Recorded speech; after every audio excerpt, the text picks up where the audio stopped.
de Residus de Catalunya. Té vostè 8 minuts per a fer la seva exposició inicial, després els grups li faran preguntes i després 4 minuts més per a respondre. Moltes gràcies. Agrair a les Corts la invitació a fer una reflexió pràctica sobre l'experiència catalana en quant a la necessitat d'una agència i la maniobrabilitat que permet tindre una agència de residus. I els parlarem de la meva doble experiència. Soc alcalde d'un municipi petit i la reflexió de la utilitat també de l'agència i com a director general. L'agència neix arran de la llei de 1993 que preveu explícitament la creació d'una agència, d'un organisme autònom en el qual l'objectiu màxim era garantir una agilitat en la contractació, com veurem després, agilitat en la contractació, firmar contractes programes amb el govern, facilitar la incorporació de tècnics per donar suport especialment al món local, però bàsicament era la facilitat de la contractació. Evidentment som un organisme àmpliament controlat, auditat anualment pel govern i alhora la pròpia agència disposem d'un cost jurídic i un cost econòmic que fan la figura del secretari interventor d'un ajuntament. Per tant, el control i la seguretat jurídica i econòmica del funcionament de l'agència està garantit. Però tenim clar la necessitat d'aquest organisme de funcionament amb una competència àmplia a tot tipus de residus, excepte els miners, excepte els radioactius i excepte una part dels agraris. Com veuen aquí, la meva presentació és molt llarga, suposo que els hi passaran a tots els grups perquè vegin una mica en detall. El funcionament de l'agència és, el president és el conseller de torn, en aquest cas de Territori i Sostenibilitat, hi ha un càrrec de director o directora i un consell d'administració, com una societat qualsevol, on la meitat és representants del govern i l'altra meitat són representants del món econòmic del país. Foment del treball nacional, és a dir, la patronal empresarial, els sindicats, les universitats, entitats ecologistes, formen part del membre del Consell d'Administració i, evidentment, les entitats municipalistes, que a Catalunya n'hi ha dues. Tenim un consell assessor, una mena de consell de prevenció, on és un àmbit d'espai consultiu molt més ampli, on hi ha espai 50% representants del govern per un tema de llei i 50% la societat catalana en diferents àmbits, on serveix com a òrgan de consulta a l'hora d'enfocar una nova llei de residus o a l'hora d'enfocar determinades estratègies. I aquesta és la composició de l'agència. L'agència són 9 àrees, 3, podem dir, estructurals, que és l'àrea jurídica, com els deia, l'àrea econòmica, on bàsicament aquí hi ha la fiscalitat del cànon, que els explicaré després, i una àrea d'informació, per una banda, ajudar els ens locals a fer campanyes de comunicació, evidentment, però sobretot tindre informació. Necessitem saber quin residus genera cadascun dels municipis de Catalunya i què genera cadascuna de les 25.000 empreses catalanes que generen residus. Sense informació fiable i vàlida, evidentment no hi ha planificació, això és clau. I llavors les àrees pròpiament actives. Una àrea d'economia circular, on tractem la generació dels residus des de la seva generació, però en temes d'ecodisseny, temes de prevenció, temes de preparació per a la reutilització, com ajudem els 948 ajuntaments catalans a fer la seva recollida selectiva i al final, amb el material que surt, com el valoritzem. Un àmbit específic de protecció del sòl, o sigui que no depenem d'agricultura, però tenim clar que el sòl se l'ha de protegir, si no el sòl acaba sent una acumulació acaba sent un abocador, i tirem fangs de depuradora, i tirem oliasses, i tirem vinasses, i tirem bioestabilitzat, per tant cal un control estricte per protegir el sòl, coordinat amb agricultura, una àrea d'infraestructures. A Catalunya, per llei, totes les infraestructures de tractament de residus municipals les paga i les finança el govern de Catalunya, per tant tenim una àrea de suport tècnic, i alhora és una mena d'àrea d'auditoria. Acompanyem els consorcis públics a fer el seguiment de la seva infraestructura. Clar, si destinem 40 milions d'euros a un ecoparc, com a govern ens hem de garantir que s'opera correctament i també ajudar tècnicament, no només inspeccionar i sancionar, sinó acompanyar en la seva gestió i en la planificació, i una àrea d'inspecció i control, també molt important per nosaltres. Tenim una bona llei, però sense inspecció la llei se queda embonica i per tant un cos d'inspecció que ens permet inspeccionar totes les empreses que generen residus, inspeccionar tots els municipis com fan la recollida per donar suport en aquest sentit, però sense inspecció és impossible de funcionar. L'equip humà de l'agència són gairebé 200 persones que hem anat creixent en diferents fases. Els meus directors me demanen que incorpori 50 persones més perquè tenim necessitat, evidentment hi ha necessitat, però amb aquesta gent garantim tindre el país net i ordenat. L'agència, el primer conseller que va crear l'agència tenia un lema. Quina és la funció de l'Agència de Residus de Catalunya? garantir la protecció de les persones i del medi fent una bona gestió de residus. Aquest és el lema de la nostra organització. Per tant, sense aquesta gent que veieu aquí i altres de suport extern, no ho podríem fer-ho. I em sembla que al País Valencià teniu 10 persones a residus. I la proporció... 7? Doncs, la proporció demogràfica... I jo em queixo que necessito més gent, no? Però és que necessitem gent. Necessitem gent. En quant al pressupost, aquí veieu els línies de pressupost, ha sigut erràtic d'acord amb la crisi, però bàsicament aquells 150 milions d'euros que tenim al voltant de l'època, enguany són 150 milions, com es finança?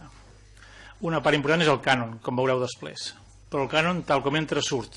El cànon que paguen els ajuntaments, que aquest 2017 són 41 euros la tona que va a abocador, ja comença a picar una mica, el 96% el pactem amb els ens locals i torna als ajuntaments. Una altra part és les transferències que ens passa la Generalitat per a finançar el personal. El cost del personal de l'agència són uns 11 milions d'euros l'any. Ens passa gairebé 30 milions d'euros per despeses corrents, per poder fer subvencions i per pagar el personal, i llavors el contracte programa. D'acord amb la llei de residus, com els he dit abans, les infraestructures, els ecoparcs o qualsevol infraestructura, una planta de compostatge, tot allò que sigui vinculat als residus municipals és finançat pel govern. Per tant, establim un contracte programa entre el govern de la Generalitat i l'Agència de Residus que determinem quines inversions farem, les paguem a 15 anys, i això és l'aportació anual que ens fa el govern de Catalunya per finançar les infraestructures. En aquest cas són 46 milions d'euros, l'anterior pressupost, i enguany seran 65 milions d'euros. I la sortida és clara. La despesa seria el mateix, una fotocòpia del mateix. Els diners que rebem de transferència per inversions la paguem les inversions, el cànon el retornem i la resta es queda en despesa ordinària. Els hi passaré la clau, que és els instruments econòmics, el cànon. Tenim planificació, tenim una planificació quinquennal que determina els objectius. Sense objectius evidentment no hi ha avançament. Evidentment nosaltres tenim un problema, igual que vostès. Nosaltres com a govern marquem objectius, però els amos de la brossa són els ajuntaments. I per tant hem de fer que tots avancin i que entenguin que els residus és prioritari. I el missatge que estem fent als ajuntaments que entrin a governar a partir del juny d'aquest any és que els residus han de ser prioritaris. Tenim molt clar que han de fer polítiques de cases de cultura, pavellons esportius, serveis socials evidentment, però sense una atenció als residus serà impossible aconseguir complir els objectius comunitaris. I Europa ens ha dit clarament: qui no arriba als objectius comunitaris serà sancionat. L'estat espanyol ja ens ha dit que quan no té competències de residus ens passarà les multes, les sancions als governs regionals, i jo faré una carta a cadascun dels meus 948 alcaldes i alcaldesses i els diré que si sanciona a Catalunya els hi passarem generosament la sanció als ajuntaments, perquè són els que han de complir els objectius. I això vol dir que han de prioritzar. La brossa també és important.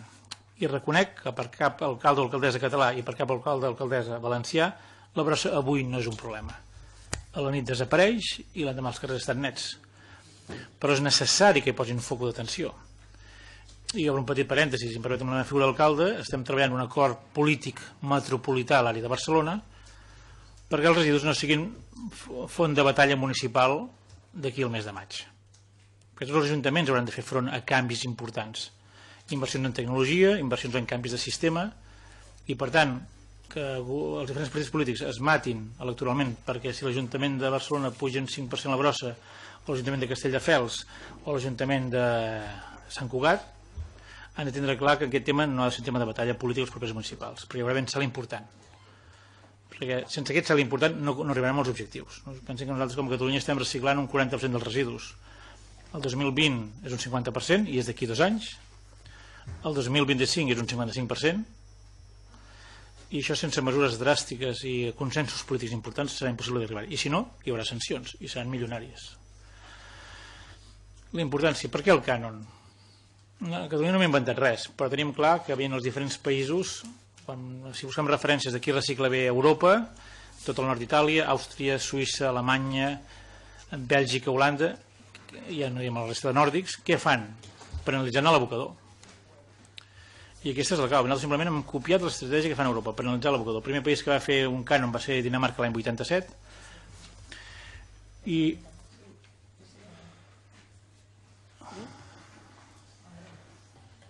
sí.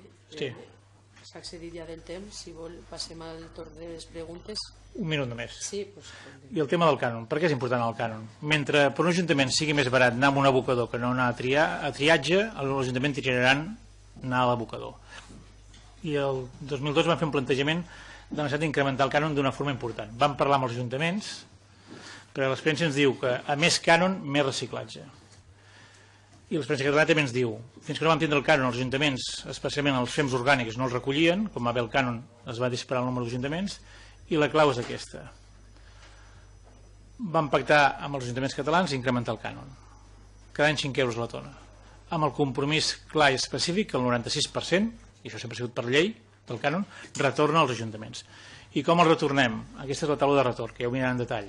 Una, ajudar a pagar la recollida i el tractament de la fracció orgànica, ajudar a fer inversions necessàries per ajudar als ajuntaments, des de plantes de compostatge, millores en el que tenen, i diferents línies per animar els ajuntaments a fer les bones pràctiques. Ajudem a pagar part del cost dels ecoparcs. Des d'aquest 2019, cada metre cúbic de gas que fan les plantes de TMB catalanes reben 10 cèntims de compensació. Però l'important és que aquests diners es reparteixen amb una comissió bilateral entre ajuntaments i el govern de Catalunya. I aquesta és la clau per arribar a aquest 40% i continuar incrementant. Presidenta, com vulgui. Moltes gràcies, senyor Tost. Passem ara al torn d'intervenció dels grups parlamentaris. Té la palabra el ilustre diputado Domingo Rojo. Sí, buenos días, presidenta. Buenos días, señor Tost. Muchas gracias por su comparecencia y su explicación. Y simplemente me gustaría ceder el tiempo para que siga explicando la cuestión del canon, que creo que es muy interesante. Moltes gràcies. Parlem tots. Passem al torn d'intervenció del grup parlamentari Ciutadans. Gracias, presidenta. Gracias, señor Tost. A mí lo que más me interesaría es saber que usted nos haga una valoración entre las semejanzas y las diferencias que pueden haber con esta propuesta. Y después comentarle que desde la Federación de Municipios y Provincias apuntaron a que la agencia de residuos sería bueno, apuntaban desde allí, que sería bueno separar las cuestiones de buenas prácticas, concienciación, etcétera, y dejar únicamente las de gestión para las agencias de residuos. Por lo que he podido escuchar, ustedes desde luego el tema de concienciación sí lo llevan, de buenas prácticas pues supongo que también. Pues saber esa valoración que hacen desde Federación de Municipios de aquí de la Comunidad Valenciana, qué es lo que opina usted. Y sobre todo eso, que nos cuente un poco cuáles son las diferencias y la valoración del documento del que venimos a hablar. Gracias. Muchas gracias. Senyora García, passem ara al torn d'intervenció del grup parlamentari Podem. Gràcies. Moltíssimes gràcies, senyor Tost, per vindre a comparèixer i compartir l'experiència del model en què s'inspira aquesta proposició de llei, i per això les similituds són òbvies. El que passa és que no es podia desenvolupar més. Jo m'agradaria parlar poc i cedir el meu temps al senyor Tost, perquè crec que és molt important el que ens ha de contar. Però volia sols saber si estan fent o pensant fer alguna cosa sobre la qüestió de l'obsolescència programada, que és un dels articles que contempla aquesta llei, o almenys la incentivació a la reparació d'utensilis electrònics, etc. I després també de quina manera l'agència juga un paper d'assessoria i de recolzament als municipis, perquè és una de les qüestions que la Federació de Municipis i Províncies ahir va deixar clara, la necessitat d'assistència tècnica i quins tipus de tasques duen avant per a poder recolzar-los. Moltíssimes gràcies. Moltes gràcies, senyora Gascó. Passem ara al torn d'intervenció del grup parlamentari Compromís. Moltes gràcies, senyora presidenta. Moltes gràcies, senyor Tost, per la seva assistència avui i per el que ens va continuar explicant. Nosaltres li cedirem també el nostre temps per a que puga utilitzar-lo per tal d'aprofundir en l'abast de lo que és una agència de residus i els beneficis que pot tindre per a la gestió de residus a nivell del País Valencià. Moltes gràcies, senyora García. Passem ara al torn d'intervenció del grup parlamentari socialista. Gracias, presidenta. Bienvenido, señor Tost. Bien, permítame un par de bromas. Primero, es usted el esperado el esperado en esta comisión, ¿no? Porque realmente trata del tema de la Agencia Valenciana de Residuos y, evidentemente, pues había que ver su modelo, ¿no? Y, por otra parte, escuchándolo usted con el tema del régimen sancionador, permítame la broma, se ganan usted la fama bien ganada los catalanes, y realmente es que a lo mejor ese es el sistema, ¿no? Porque, de hecho, pues escuchando también anteriormente, aunque no lleva régimen sancionador al alcalde de Orba, las cosas a veces, por mucha concienciación que uno pretenda, mucha sensibilización, al final, si no se regula y se hacen normas, realmente difícilmente la gente pues va a cumplir. Y si no hay régimen de inspección, como usted dice, pues es muy difícil. Yo me imagino que usted, el principio, ¿no?, que creo que ha dicho usted en el año 93, bueno, pues esto debería de tener, fue en el año 93, me parece que lo he escuchado. Pues ahora hay como una especie de consejo de participación, pero que está incluido dentro del consejo de administración, ¿no? Y que sus inicios no serían muy, me imagino que serían también polémicos, ¿no? Pues al principio me gustaría que me respondiera si usted recuerda cómo fueron esos inicios de la implantación de esta agencia. Totalmente de acuerdo con usted con el tema del canon al vertedero, y me gustaría también que me dijera cuál es la relación que ustedes, la agencia, mantiene con los municipios, ¿vale? Y al mismo tiempo la relación que tienen con los sectores productivos y también de distribución, y puesto que también ha habido un ponente de supermercados también para ver cómo es la relación.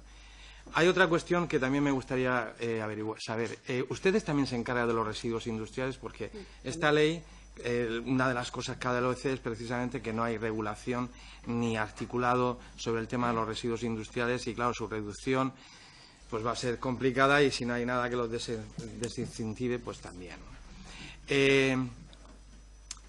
La estructura de la Agencia Valenciana de Residuos, tal y como lo pone la ley, ¿usted la considera suficiente o se puede mejorar o sobran cosas? ¿Entiende? Un poco que nos haga una valoración. Y después, yo quería comentarle que aquí en la comunidad, pues ahora, desde hace poco, se ha creado un servicio de prevención, reutilización, fomento del reciclaje y gestión circular dentro de la Dirección General, que también tiene competencias en lo que también tiene la Agencia Valenciana. Por otra parte, también hay una empresa pública valenciana, se llama Baersa, que también una de sus actividades es infraestructuras y gestión de residuos, y que se puede consultar su web, y bueno, pues gestiona la explotación de todo tipo de instalaciones, fomenta la educación ambiental entre las poblaciones, y bueno, hay que consultar construcción y restauración ambiental de abocadores, diseño y construcción de ecoparques, de planta de residuos, de compostaje. A donde yo voy es, ¿realmente no tenemos ya una agencia valenciana, no nos hemos dado cuenta y no la hemos puesto en funcionamiento por el pasado oscuro que ha tenido esta empresa, que se podría reestructurar de alguna manera? Porque la puesta en marcha de una agencia valenciana supone, por una parte, una especie de conflicto de competencias entre lo que es el servicio que le he comentado, entre lo que es la empresa valenciana que he comentado y lo que es la agencia valenciana. Quizás a lo mejor habría que aprovechar lo que ya tenemos para avanzar más rápido, o reestructurar todo lo que tenemos, con lo cual pues realmente sería complicado. Y bueno, pues esto era lo que quería decirle, y muchísimas gracias. Moltíssimes gràcies. Passem al torn d'intervenció del Grup Parlamentari Popular. Gracias, señora presidenta, y muchas gracias, señor Tost. Voy a ser muy breve. Usted trae este modelo con un coste. En esta proposición de ley está la creación de la agencia sin ningún coste. Por lo menos no consta en ningún lado que se necesite qué cantidad. Y presupuestariamente para 2019 ya sabemos que no hay nada. Creemos que eso es un inconveniente, porque al fin y al cabo creo que llevar a cabo la actuación que llevan ustedes desde la agencia sin presupuesto es imposible. Y bueno, ya su creación, y una vez creada, el mantenimiento de la misma, por supuesto. Por otro lado, quería preguntarle sobre la opinión de ayuntamientos, de distribuidores, de mercados, de consumidores, todos los sectores sobre el SDDR en Cataluña. Creo que es conocedor del tema, incluso que es defensor de algún informe que se ha hecho, aunque bien es cierto que ese informe de la NT, el análisis que se hace es sobre la gestión de residuos de envases que van al SDDR y no sobre todos los envases. Pero bueno, en cualquier caso sí que me gustaría saber cuál es la opinión de todos los sectores afectados en Cataluña sobre el SDDR. Y por mi parte nada más, gracias. Moltes gràcies, senyora Díaz. Bé, passem a una altra volta al torn d'intervenció del compareixent i en els minuts que l'han cedit suma un total de 10 minuts. 3, 3.30, 3.30. Més els 4 minuts d'ell són 14 minuts. Moltes gràcies pel temps cedit. Intentaré ser sintètic. I tornem al tema del cànon. El cànon per què és necessari? El cànon és necessari per arribar... Perdón, señora presidenta, Diga, no señora hemos Díaz. llegado a ningún acuerdo para ir sumando los tiempos y que... Bé, els grups, els 3 No. grups que ho han dit, No se ha llegado a ningún acuerdo. fem un recés Pero- per a prendre la decisió pero que bueno. cal. Pero, ¿qué mesa?